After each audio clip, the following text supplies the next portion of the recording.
Today's video is from Guga Foods, from Uncle Guga, or the meat connoisseur slash experimenter. He's typically doing like dry aged, or not even dry aged, just doing like aged meat experiments that are pretty interesting to me. So today he's apparently just exposing a restaurant scam on when you're buying a dry aged steak at a restaurant. Let's see what this is about.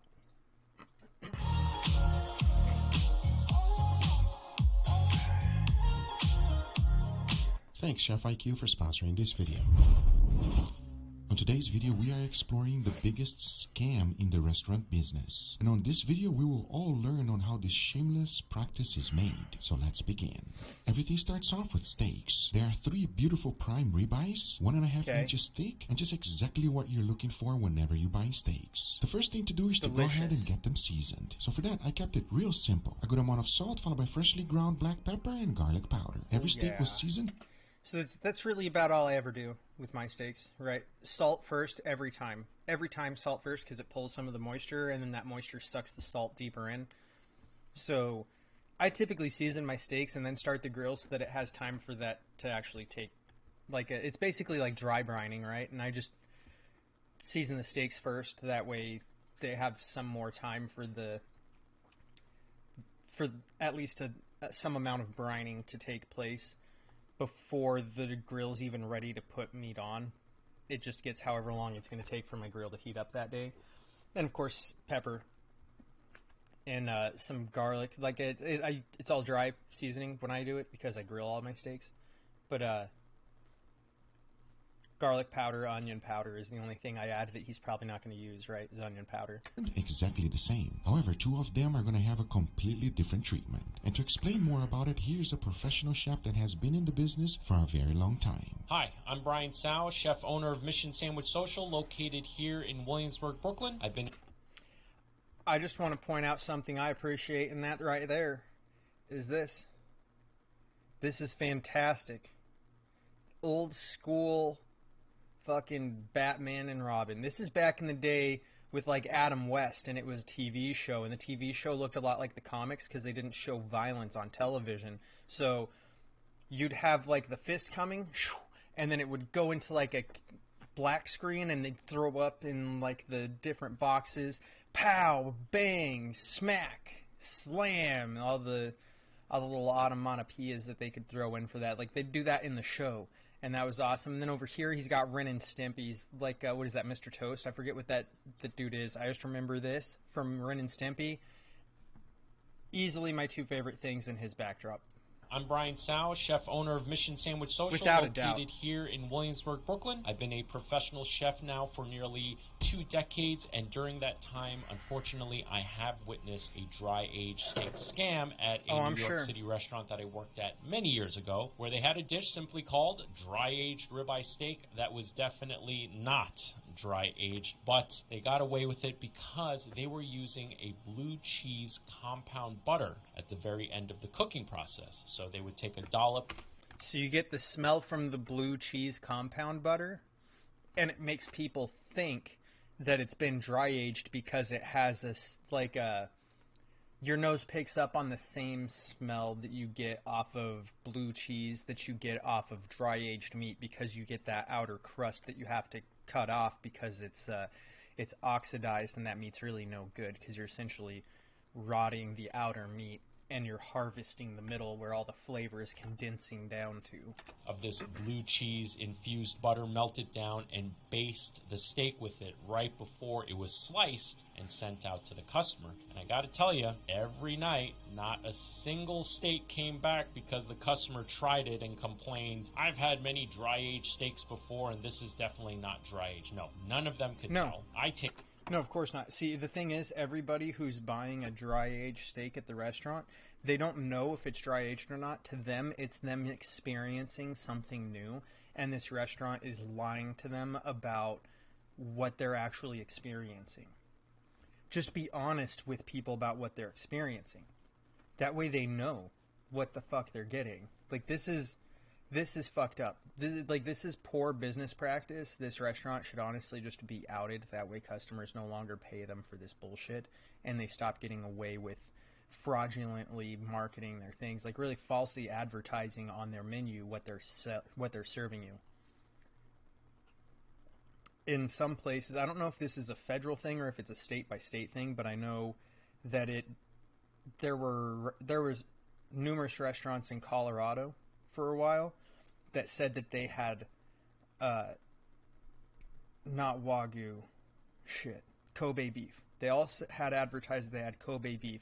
Sometimes it'd be like, we have a Kobe beef roll for a sushi place. Sometimes it'd be like a Kobe beef little 6-ounce steak or 4-ounce steak or whatever it was. And it was never Kobe beef because Japan doesn't export the Kobe beef. If you want Kobe beef, you have to go to Japan. You can get Wagyu beef, which has been the crossbred and exported versions of Kobe. It's as close as you're going to get outside of Japan to Kobe beef, is Wagyu. And in Colorado, all these restaurants had to start changing the name of their restaurant menu items that said Kobe to Wagyu because it's not the same thing. And there were legal actions taken against one of these restaurants, so they all just fell in line because they saw one of these restaurants get sued for false advertisement, which is exactly what this is. And if you go to coastal cities and towns, they'll advertise some things as grouper or sea bass, things of this nature, and they'll just serve you a similar looking fish that's much cheaper, much more easy to find, much more available, and they will sell it to you as this more luxurious, quote unquote luxurious species of fish that's more rare, and is like I'm going to try something new for most customers, and they're just falsely advertising what they're selling you so that they can mark up the price from, say, like a $10-15 dish to like a $30-45 dish. Tasted it for myself and I couldn't tell. What I believe the blue cheese does is mimic some of the most important and distinctive qualities of a good dry aged steak, and that's the funky, nutty aromatics and flavors. Night after night, these steaks were served. Night after night, not a single person complained about them. Unfortunately, I think it's probably still happening to this day. Yeah, and like the funkiness is what the blue cheese is bringing it, whatever they've infused it with. Like they could be infusing that blue cheese. Like it's basically a blue cheese butter infused with things probably like garlic and things like that, but they've also probably put some nutty things in there like hazelnut, walnut, almond, whatever. Give it that nuttiness that you're also going to get from a dry-aged steak that they're just trying to mimic without actually giving you, thereby cutting out some of their overhead while still charging you for a dry-aged steak, which is, once again, looking at something that's going to be like a $15-ish menu item to something that's now pushing $50. But let's see if this scam works. The first thing I needed to do was to and that's find a for good like an quality average blue cheese. restaurant. I went with this one. It is expensive, and it's known as 1924 Blue. As you can see, this thing is full of funky town. Now the process is pretty simple. Yeah, I don't like first blue got cheese. some room temperature butter and mixed it with 2 tablespoons of this funky cheese. Once everything was fully mixed, I threw it down on some clinch plastic, rolled it up, and once it was solidified in the refrigerator, I went ahead and sliced it. And here we have our very first trial for the scam. As you can see, this compound butter turned out. Okay, so he's just doing straight up cheese and butter. I mean, like, it makes sense. It'll work too. It'll do the same thing. I'm just saying I think it would make sense to add some a couple nutty type of things maybe. Perfectly. But in order to do this properly, right after cooking the steak, I'll be melting the butter down in a pot, and that's going to allow all of the milk solids to caramelize. Doing this will enhance the flavor tremendously, and my theory is that this will make the steak taste better, especially these brown bits that has been completely infused with blue cheese. However, we still got another scam to run through. To explain. Now, I'm not going to lie, that this right here, this probably looks gross to a lot of people and like something they want to cut out. What I see is butter and fats that are going to add flavor. Obviously, butter makes things delicious. Fats make your stomach feel full, so you're going to need that. But all of this, like brown chunky portion that came out of here, because of the fact that none of this is burnt, none of this is burnt, it's just like brown, like it's been caramelized, that says to me umami. That says to me that's packed full of flavor.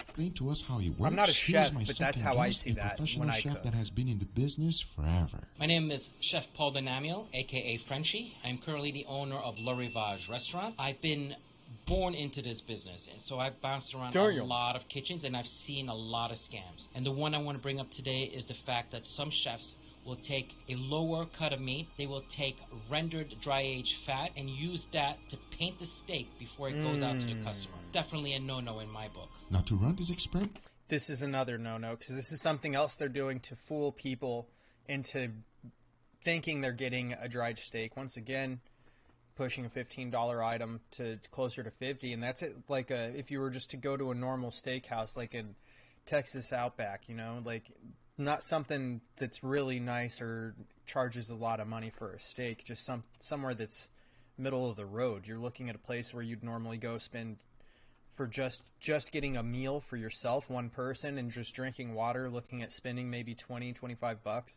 and instead looking at going to that same place and spending probably $50-60. It's kind of wild.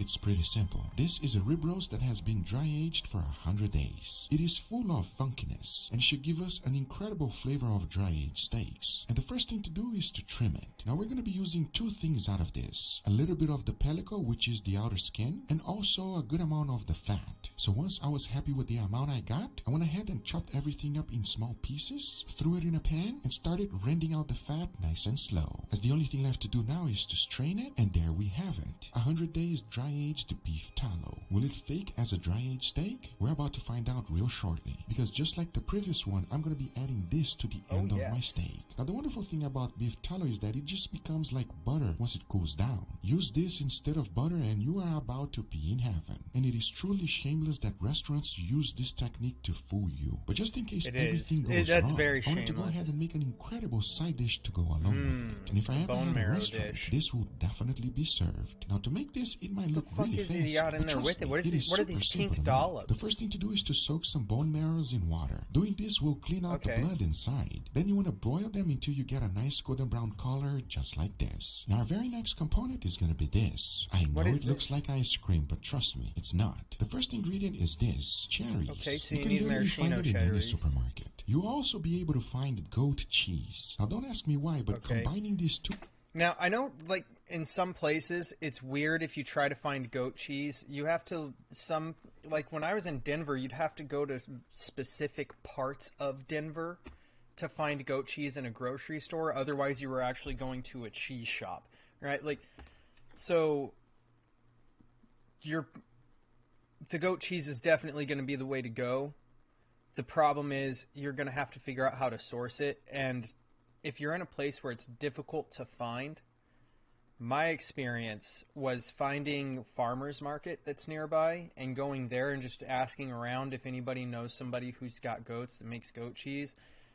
You're going to find goat cheese much easier doing that, and you're going to build a relationship with the person that has the goats, and you're going to have access to goat milk, goat cheese, things of that nature much more easily. Search for it through a farmer's market if you live somewhere where it's not just readily available. Two things together is just magical. As you can see, all you gotta do is to mix them together and make a ball. It does not get any easier than that. Next up is a chimichurri. So it's actually just maraschino cherries and goat cheese. All right. To go on top of the bowl. I expected that to be something else. This one is also super simple. Into a bowl, combine some onions, followed by parsley, garlic, red wine vinegar, chili crisp oil, season it with a good amount of salt, mix everything well, and the red chimichurri is done. Next up is some roasted potatoes. Now I laid them down on a roasting pan, added a good amount of butter, followed by some garlic, some thyme sprigs, seasoned it with salt, and a good quality olive oil. Baked it in the oven at 350 degrees Fahrenheit. Once it was done, it was nicely golden, so I went ahead and transferred to a new dish. As you can see, they are looking good enough to eat already. However, we still gotta plate that looks everything. great.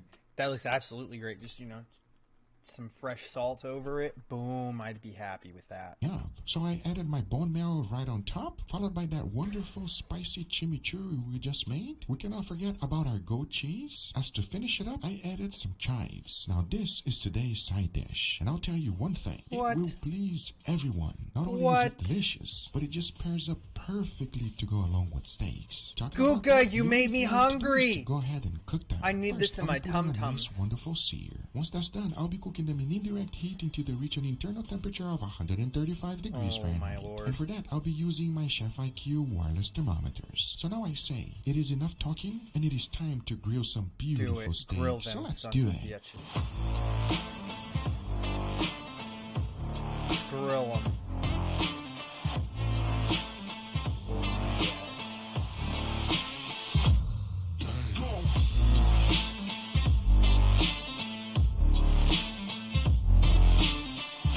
A grilled steak is so good.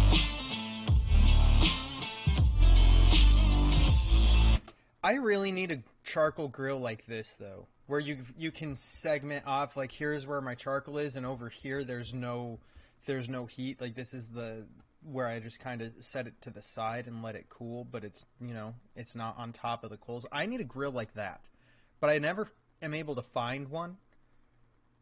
But that's what the fuck I need in my life. I need a grill that does that.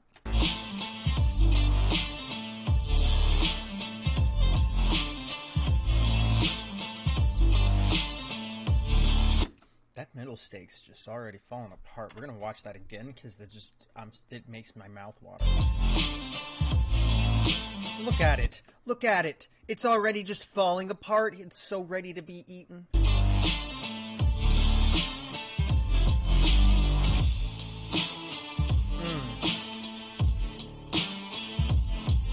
That looks great. Just put it in my mouth.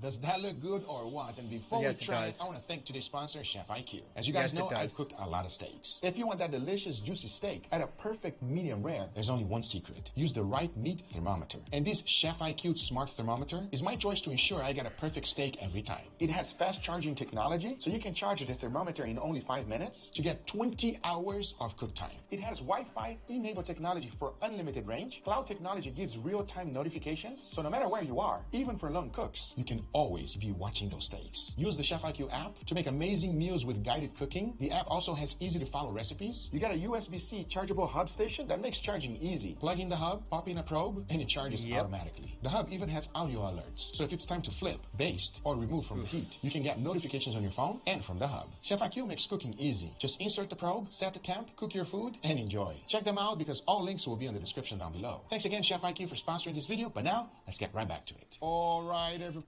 Yeah, and if you want to cook your steaks perfectly all the time, I suggest using a thermometer like that, to be honest. I've my grill that I have, like my smoker, it came with thermometers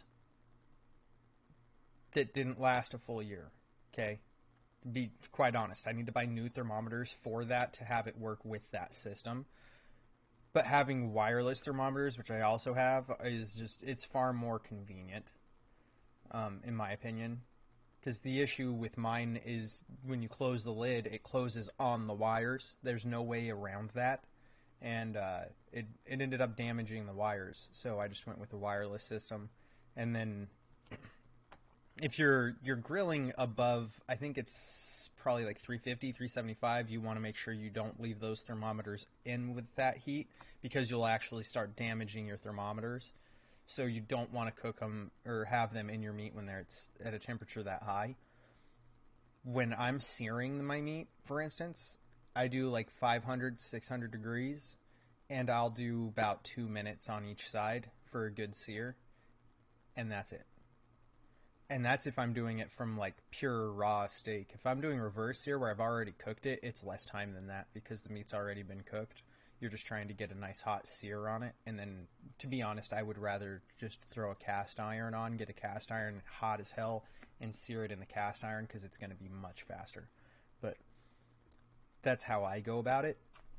And it helps you. The thermometer is, you always get a perfect cook. The only way it's not going to be absolutely perfect is if you're not flipping it consistently enough so that it cooks more on one side than another. But that's just you getting used to cooking and flipping. You know, everybody says that 9 out of every 10 companies fail. So my mind translates that. We don't care about your ad. Everybody, here we got our beautiful steak, gentlemen, with an incredible side dish today. What do you guys think? I'm a big fan of this plating, guys. I really like this a lot. You like that? Doesn't it look like ice cream? I'll tell you, it does look like ice cream. It looks like some type of strawberry vanilla ice cream on this thing. That's exactly what it is. I hope that's not what it tastes like. It kind of looks like mochi, right? I hope it doesn't taste like that. It doesn't look like mochi. Potatoes and strawberry ice cream, that don't sound good. It's going to be delicious. Mochi looks more smooth. You can see all the ridges and stuff from the cheese and how the cheese wants to stick to the spoon, right? Or like the gloves when you're balling it, however you choose to ball it. So here's the deal. This is I'd probably use an ice cream scoop, to be honest. Just because it looks fancy, everybody, it doesn't need to cost expensive. This one as well. No, it really doesn't. It's really inexpensive to make. The only reason I did this today is because it's like restaurant style. Okay. Ah, okay. Yes. That makes It does look very pretty. Got a little experiment going on here. I want your honest opinion. All right, enough talking. Let's give it a try. Please dig in. If you've never cooked bone marrow, or you've never had bone marrow, pick up some marrow bones. It should be the femur of the cow, and you should be able to get it from the meat section in any store, really. Just ask them if you can get a marrow bone that's split. They should be able to do it for you. And try out the dish that Guga did. I bet you that's amazing. It might sound weird because it's bone marrow. The bone marrow is not like bone. The bone marrow is more, it's more like mashed potatoes texturally. So it's not going to be what you're expecting if it's something that you're really that concerned about. But I would suggest trying it. It's really good in nutrients. It tastes great. It's going to be a great addition on those potatoes. And you could honestly just put the bone marrow. You could eat the potatoes with the goat cheese, and you could take the bone marrow and put it on that toast, and it would be fantastic. Again, cheers, everybody. Cheers. Oh, that's that good stuff. That's what we live for over here. That is exquisite right there. What kind of word do you use? Exquisite. Wow. SAT word right there. That's not even in my vocabulary, everybody. These steaks taste extra good. It's just Oh, a perfectly Guga. seasoned steak with a beautiful charcoal flavor on it. It's nice and beefy. It's exactly what you want from a steak. This is delicious. Charcoal, baby. Charcoal, baby. That's what it is. The kiss of the dragon, everybody. Can you tell what this one is? Probably control, right? Tastes like a control to me. Now the question is, let's see if it's going to go up from here or down. We're about to find out right now. Dig in on the second one, please, gentlemen. Smell it and tell me what does it smell like. It smells a little funky. It smells Yeah. like mold. Like a That's a good description, Neil. That's why you're the description guy. This is why I don't like blue cheese, is because when I smell it, it smells to me like mold, and it makes me want to just immediately regurgitate that bullshit. Like, no thanks. I'm not trying to eat mold. And that's exactly how blue cheese tastes to me. It smells to me. And it immediately sets me off on blue cheese in a negative way. Like, you don't. No, thank you. Today. So tender, so juicy, so beefy. If there's one thing I know about eating steaks here at Guga Foods, it's not about the smell, it's about the taste. Absolutely right. Enough talking. Let's give it a try. Cheers, everybody. Cheers. Oh, that's real good, Leo. I like that. There's a good mold right here. Why are you making a weird face? It's like one of those that you have to analyze. Does it definitely taste different than the... I just want to point this out for my inner nerdum. It's Watch like- this. It's on the wrong side. Is this not trying to connect to the scanner over here? Because over here it doesn't look like it is. Over here it looks like it's trying to connect to the scanner. One of those that you have to analyze. Am I wrong? Does it I haven't definitely watched taste Dragon Ball different Z than the first in one? actually a long 100% time. Maybe I'll different. rewatch There's Dragon Ball definitely Z an when I added finish flavor with here stuff that on wasn't the on the list. Is it good? It's strange, but it Really, might be Dragon I Ball. definitely think it's an improvement from the control steak. All I the feel way like there's a through, little really. bit of That would a be the whole thing. moldy, fermented taste with this. I know that doesn't sound very appetizing, but At it's all. kind of nice on No. the steak. Not gonna lie, guys. You calling my steak moldy and you saying it's good? I would eat this mold 10 out of 10 days. So it's an improvement. An improvement for sure. If you order this steak here on a restaurant, you will be pleasant with it. Yes. I mean, if I knew what it was and I asked for that, No, you don't. You will never know. All right, to cleanse your palates, we're going to go ahead and try this side dish. You again, would okay? never So know. what this So, is, You want why? You want to take the whole bone? Okay, that's fine. Here, you take the other bone marrow. Grab a piece of bread. Just mix everything together. Bone marrow, goat cheese, everything. I bet you that's actually really good with a little bit of everything there on the toast for sure. Into the bread, and let's give it a go. Enough talking, let's give it a try. Cheers, everybody. Cheers. That's good.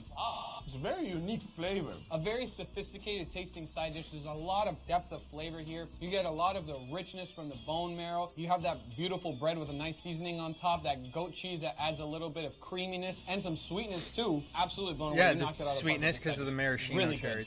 You cannot just get normal cherries. He specifically used maraschino cherries, and because of the way that maraschino cherries are, the way that they're jarred and that juice and everything, that's why that cheese has the flavor it does with what they did, and it's why it has the color as well. It's a very intricate flavor. The savory, the sweet, everything together just tastes like literally like a delicacy. Very delicious side dish, but now it's time to try the last steak. I'm really curious. Guys, please dig in. Let's go. Smell it first and tell me if you smell anything different or weird. I do want to make those potatoes next month, maybe. Not like a normal steak. Enough talking, let's give it a try. Cheers, Give me everybody. a marrow Cheers. bone. Oh. Wow. We came to Funky Town. Tastes like dry age, bro. Wait, what? Yeah, got a little funky dry aged flavor on this steak. You better take that back. Why, it's not dry aged? I quit.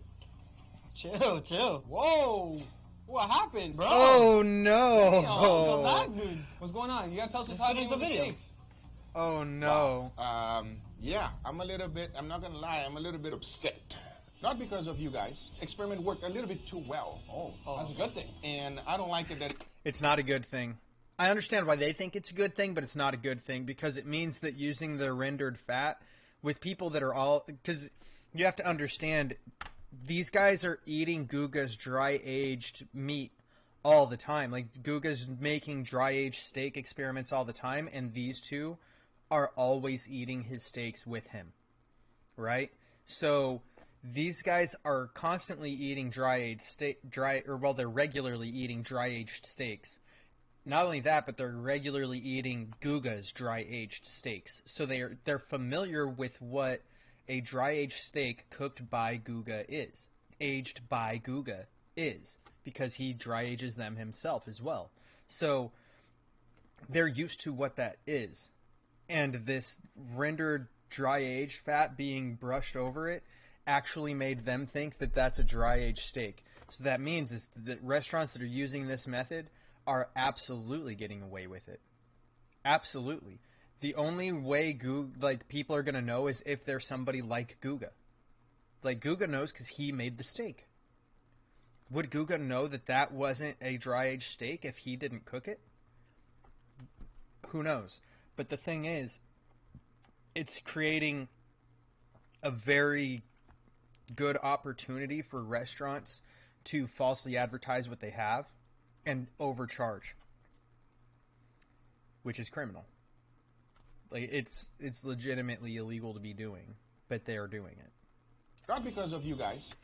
And I'm going to caveat that by saying in some places, because some places it may not actually fall under that regulation, but like I stated from the example before with the Kobe beef and the Wagyu, some places it is, or at least was. I don't know if it's even current because that all happened like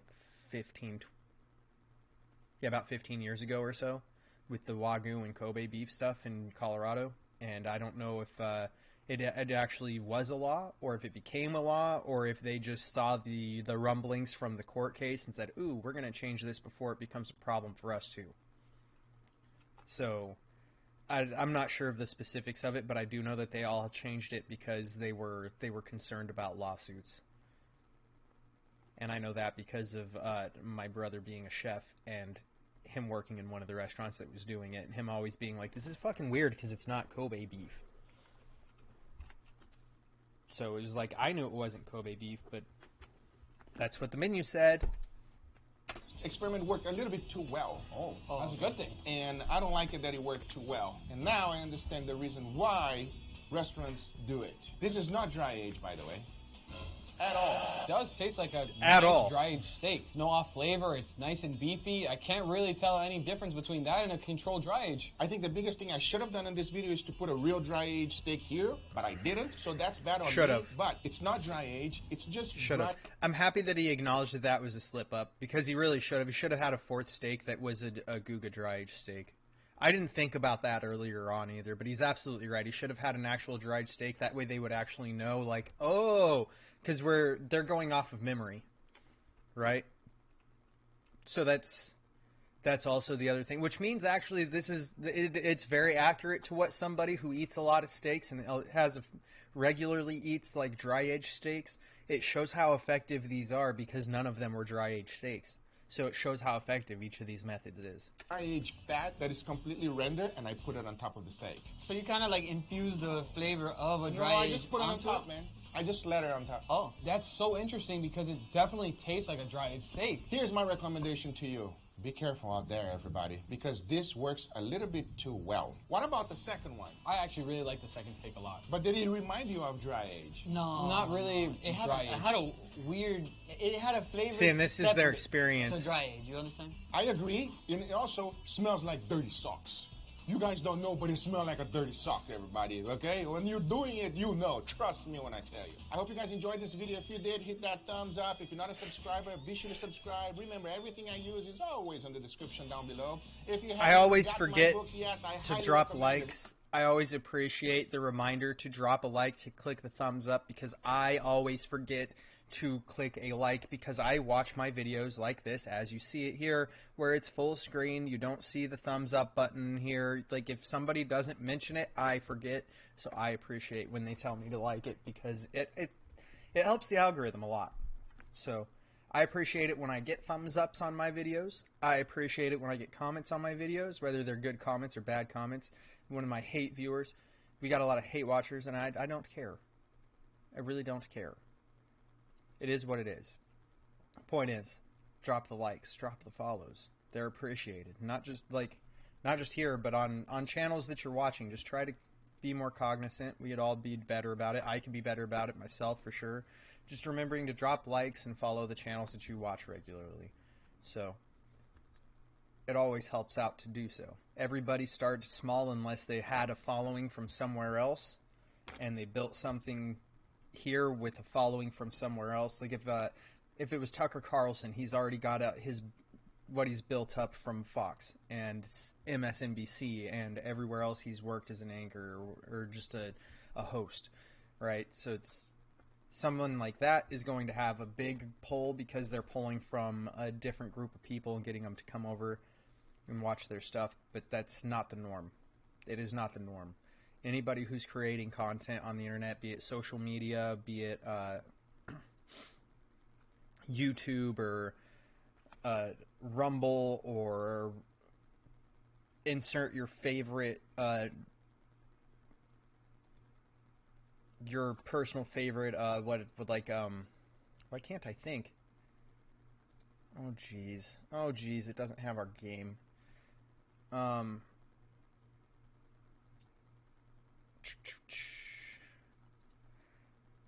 But insert your personal favorite and preferred